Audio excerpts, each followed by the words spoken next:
देवउठानी एकादशी। कहते हैं कि जब देवउठानी एकादशी आती है तो सनातन धर्म में मंगल कार्य होना प्रारंभ होता है। और देवउठानी एकादशी को सभी को प्रतीक्षा होती है, क्योंकि भगवान आज के दिन उठते हैं और वृंदा से पाणी ग्रहण संस्कार होता है। देवउठानी एकादशी अब की बार 25 नवंबर 2020 दिन बुधवार को है। इस देवउठानी एकादशी को अगर मैं पुराणों की बात करूं, 18 पुराणों में भी पुराण को विशेष महत्व बताया गया है। और इसके अंदर देवउठानी एकादशी की अगर बात करता हूं तो महर्षि वेदव्यास जी ने रचित संस्कृत भाषा में 18 पुराणों में भी एक पुराण का ग्रंथ और 18 पुराणों में भी अगर बात करते हैं तो इसमें जो द्वितीय स्थान प्राप्त होता है श्लोक की दृष्टि से, पुराणों की दृष्टि से। अब पद्म का मतलब होता है कमल का फूल, कमल का पुष्प। और पुष्टि और सृष्टि का अगर रचयिता ब्रह्मा जी ने भगवान नारायण को कि नाभि से कमल उत्पन्न होकर सृष्ट संरचना संबंधी ज्ञान पुराण की संज्ञा दी गई है। तो जो पद्म पुराण है, अब पद्म पुराण का पद्म का अर्थ होता है क्या? कमल का फूल। और आपने देखा है कि ब्रह्मा जी के नाभि से उत्पन्न, ऐसे ब्रह्मा जी ने भगवान नारायण के नाभि कमल से उत्पन्न होकर सृष्टि संरचना संबंधी ज्ञान का विस्तार किया है। इसलिए इस पुराण को पद्म पुराण की संज्ञा दी गई। इस पुराण में भगवान विष्णु की विस्तृत महिमा का वर्णन किया गया है। अगर विष्णु की वर्णन की महिमा अगर आपको देखना है तो आप पद्म पुराण का यदि आप अध्ययन करते हैं तो भगवान विष्णु के हर अवतरण दिवस का, हर क्षेत्र का आपको इसमें उल्लेख प्राप्त हो। श्री राम तथा श्री कृष्ण के चरित्र, विभिन्न तीर्थों का महात्म्य और शालिग्राम का स्वरूप और तुलसी की महिमा तथा विभिन्न व्रतों का सुंदर वर्णन है तो पद्म पुराण है। तो अब की बार देवउठानी एकादशी 25 नवंबर 2020 दिन बुधवार को सभी भक्त बड़े आनंद पूर्वक भगवान विष्णु की आराधना करेंगे और शालिग्राम का इसी दिन विवाह होता है। देवउठानी एकादशी जो आती कब है? कार्तिक मास शुक्ल पक्ष एकादशी को देवउठानी या हर प्रबोधनी एकादशी भी कहा जाता है। इस पर्व के पावन पर तुलसी विवाह किया जाता है।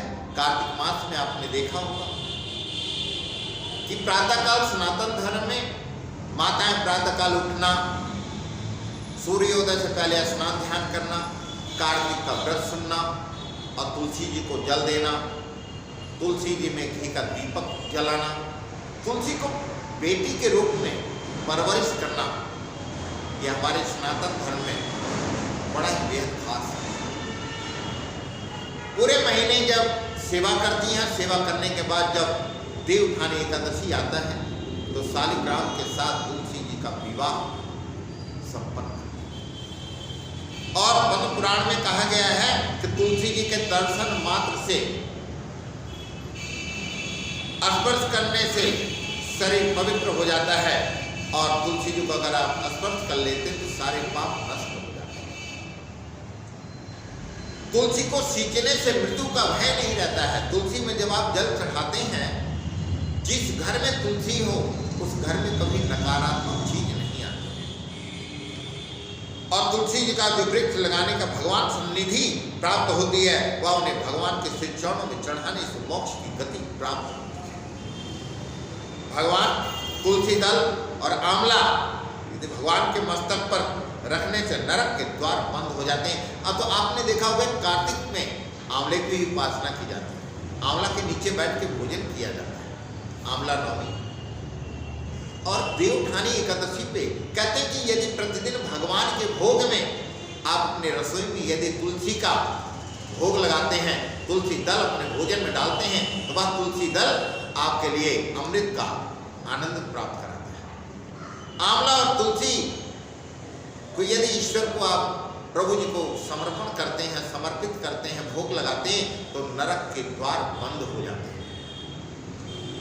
इस प्रकार से कहा गया है धात्री फलानि तुलसी ही अंत काले भवेद मुखे चैव शिरास्य अंगे पाताकं नास्ति तस्य वायु। श्रीमद् भागवत महापुराण में बताया है प्राचीन काल में कि जालंधर नाम के एक राक्षस थे जिसने चारों तरफ बहुत ही उत्पात किया था और इतना ज्यादा देवदानों का उत्पात, आप जानते हैं जलंधर राक्षसों का सर्वज्ञ था, सबको जीत चुका था, परंतु जालंधर को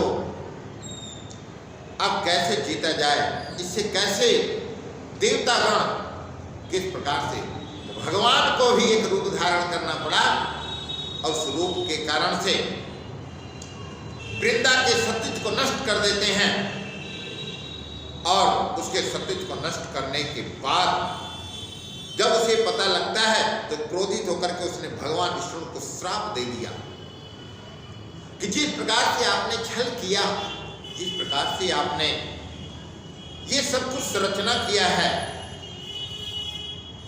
स्त्री का छल पूर्वक हरण होने पर स्त्री वियोग सहने के लिए मृतलोक में जन्म लोगे, यह करके वृंदा अपने पति के साथ सती हो। जिस जगह वह सती हुई वहां तुलसी का पौधा उत्पन्न हुआ। एक अन्य प्रसंग अनुसार वृंदा ने विष्णु को यह श्राप दिया था कि तुम मेरे सतीत्व को भंग किया है अतः तुम पत्थर के बनोगे। विष्णु बोले हे वृंदा, यह तुम्हारे सतीत्व का ही तो फल है कि तुम तुलसी बनकर मेरे साथ रहोगे और मैं शालिग्राम बन करके आपके साथ रहूंगा। इस प्रकार से तुलसी बनकर मेरे साथ रहोगे, मैं शालिग्राम बनकर आपके साथ रहूंगा। हे भगवान ने कहा, शालिग्राम विष्णु की जो पूजा धूरी मानी जाती है, कहते हैं अगर शालिग्राम जहाँ रखे जाएं, शालिग्राम की जहाँ मूर्ति होती है वहाँ यदि वृंदा ना हो, तुलसी का पत्ता ना हो तो वह अधूरे माने जाते हैं। इसलिए शालिग्राम की जब आप उपासना करते हैं, शालिग्राम जहाँ पर होते हैं वहाँ वृंदा, वहाँ तुलसी अवश्य होती है। इस प्रकार से विष्णु जी की पूजा, शालिग्राम और तुलसी का विवाह भगवान विष्णु और महालक्ष्मी के विवाह का प्रत्यात्मक रूप से माना जाता है। तो देवउठानी एकादशी के दिन तुलसी को पुत्री के रूप में बड़े विस्तार पूर्वक से लोग पाणी ग्रहण संस्कार करते हैं। आपने मंदिरों में देखा होगा कि शालिग्राम की बारात जाती है और तुलसी जी का बेटी के रूप में विवाह किया जाता है और उस विवाह में सभी लोग इस प्रकार से आते हैं कि हर तरह से आनंद की अनुभूति होती है। तो देवउठानी एकादशी के दिन बड़े श्रद्धा और भाव से यदि आप एकादशी का व्रत करते हैं, तुलसी जी का पाणी ग्रहण संस्कार में सम्मिलित होते हैं और अपनी तरह जैसे कन्यादान में आप कन्यादान देते हैं, ऐसे तुलसी के विवाह में जब आप कन्या का दान करते हैं, तुलसी का दान करते हैं और भगवान की बारात में चलते हैं, तो देवउठानी एकादशी का जो व्रत आप करते हैं उससे आपको हर तरह से आनंद की महिमा प्राप्त होती है। तो आज हम आपको अभी एक बात और बताएंगे कि तुलसी की महिमा।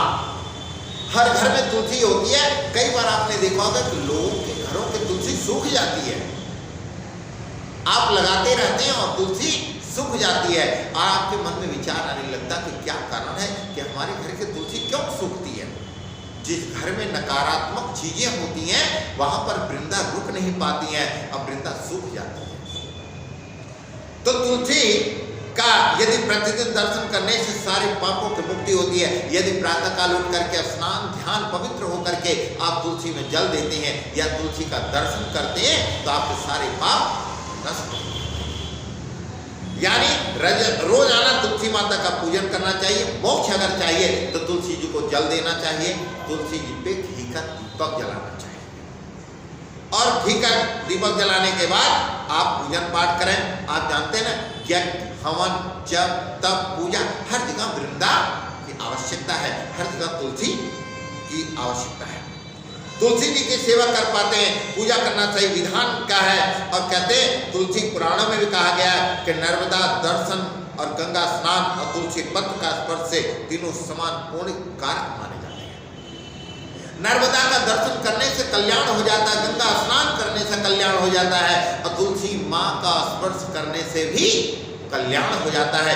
इस प्रकार से यदि आप विधि और विधान से तुलसी जी की उपासना करते हैं और देवउठानी एकादशी का व्रत करते हैं तो आपको हर तरह से लाभ की प्राप्ति होगी। तो अब की बार देवउठानी एकादशी के दिन जो आप पूजन करेंगे शालिग्राम भगवान का, उसका जो पूजन का समय है वो समय है 25 नवंबर 2020 दिन बुधवार को दिन में 2:42 से पूजन का समय प्रारंभ होगा, जो 26 तारीख को शाम तक रहेगा। तो यहाँ पर आप जब तुलसी देवउठानी एकादशी की जो आप पूजा करते हैं, इसमें भगवान विष्णु को गन्ना से बनाए गए मंडप के नीचे रख करके पूजा की जाती है। जब आप विशेष अगर विधान बताएं तो विष्णु जी का जो शालिग्राम का होता है पूजन, उसको गन्ने से मंडप बनाया जाता है। उस मंडप के अंदर भगवान विष्णु को स्थान देकर के उनकी पूजा की जाती है। तो हर मंडप बांस के डंडे से बनते हैं, सरकंडे से बनते हैं, परंतु यहाँ पर गन्ने से बनता है और गन्ना भगवान को बड़ा प्रिय है। इस प्रकार से मंडप बना के रखता है। पूजा में देवउठानी एकादशी के पूजा में क्या रखना चाहिए? सबसे पहले तो मूली रखना चाहिए, सकरंद, जिसको शुद्ध हिंदी में कहते हैं गंजी, वैसे कहते हैं सकरंद, शकरकंद नाम है इसका। शकरकंद, मूली, शकरकंद और सिंघाड़ा, आंवला, बेर, ये जितने भी फल हैं, सेब, अनार, मौसमी, संतरा, केला, जो आप सामर्थ्य के अनुसार उपलब्ध करा पाए, ये सारी चीज भगवान विष्णु को चढ़ाया जाता है देवउठानी एकादशी के दिन। क्योंकि इस दिन से आपके यहाँ मंगल कार्य प्रारंभ होता है। विवाह, संस्कार, गृह निर्माण, गृह प्रवेश, बहुत सारे कार्य आपके मंगल वेला में प्रारंभ होते हैं। तो अब की बार जब आप पूजन करेंगे देवउठानी एकादशी का 25 तारीख को दिन में 2:42 से ये मुहूर्त है। तो इस दिन देवउठानी एकादशी के दिन आप यदि पूजा करते हैं, अच्छे संतों का दर्शन करते हैं, आचार्य का दर्शन करते हैं, विद्वान ब्राह्मणों का दर्शन करते हैं, भगवान विष्णु का श्री सूक्त का पाठ करते हैं, सहस्त्र नाम का पाठ करते हैं, इन सब चीजों को करने से, शालिग्राम भगवान का स्नान ध्यान करने से, शंख का दान करने से आपके घर में धन की वृद्धि होगी, वंश की वृद्धि होगी। और जिन बच्चों का विवाह संस्कार नहीं होता है, जिनके घर में असाध्य बीमारियां हैं, यदि नियमित रूप से तुलसी का सेवन करें, तुलसी की सेवा करना प्रारंभ कर देंगे, उनके घर में हर तरह से मंगल कार्य होगा। गौ की सेवा, नारी की सेवा, मातृशक्ति की सेवा और माता और पिता की सेवा। देवउठानी एकादशी व्रत करने से पहले ये संकल्प लें कि मैं आज से मातृशक्ति का सम्मान करूंगा और अपने माता और पिता का विशिष्ट सम्मान करूंगा और उनका हर तरह से आनंद मंगल गान करूंगा। इस प्रकार से यदि आप देवउठानी एकादशी का व्रत करते हैं तो आपके जीवन में हर तरह से धन धान्य की वृद्धि होगी और मंगल कामनाओं के साथ में आप सभी को देवउठानी एकादशी की बहुत सारी शुभकामनाएं और आर्यावर्त टीवी की तरफ से भी आप सभी के बहुत बहुत शुभकामनाएं, बहुत बहुत शुभ आशीर्वाद। जय माता दी।